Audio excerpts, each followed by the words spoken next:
পাবদা মাছ দিয়ে আজকে পাবদা মাছে ঝাল বানাই। সরষা দিব না, আমরা সরষা খাই না।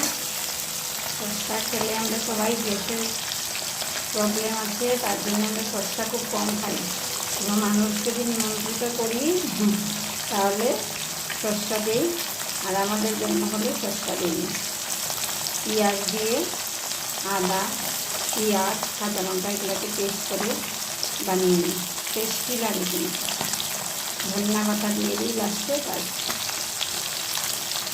পাবদা মাছের ঝাল দেখো।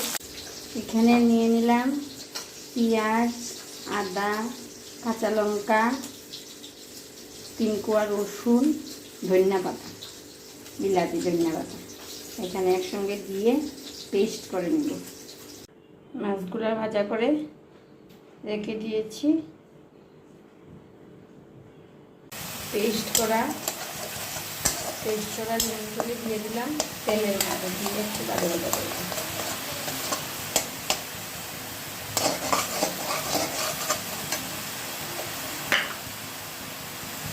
হলদি দিয়ে দেব,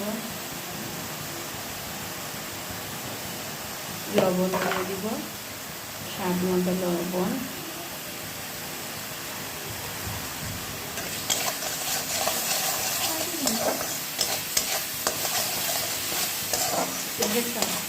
এগুলো একটু ভাজা ভাজা হলে একটু জল দিয়ে নাড়াবো, পরে ঝুল দিয়ে মাছ দিয়ে দেবো। আগে একটু জল দিয়ে নাড়াবো। অল্প একটু জল দিয়ে দিলাম। এখন জলগুলো শুকিয়ে গেলে তারপর ঝুল দিয়ে মাছ দিয়ে জালে নামিয়ে নেব। আমার মতো কে কে ধনিয়া পাতা পেস্ট করে বানাও বলবো তো।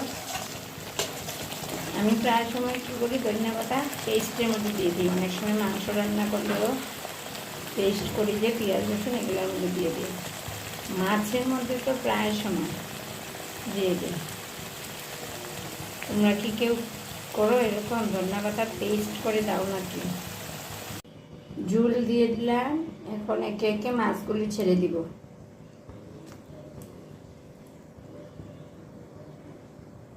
মাছগুলো ছেড়ে দিব। জাল উঠলে নামিয়ে নিব। পাতলা পাতলা করব না, মাখা মাখা করব।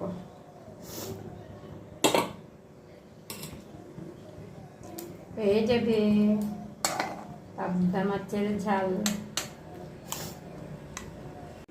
পাবদা মাছের ঝাল হয়ে গেল, রেডি। কে কে খাবে তোমরা চলে আসো। কমপ্লিট।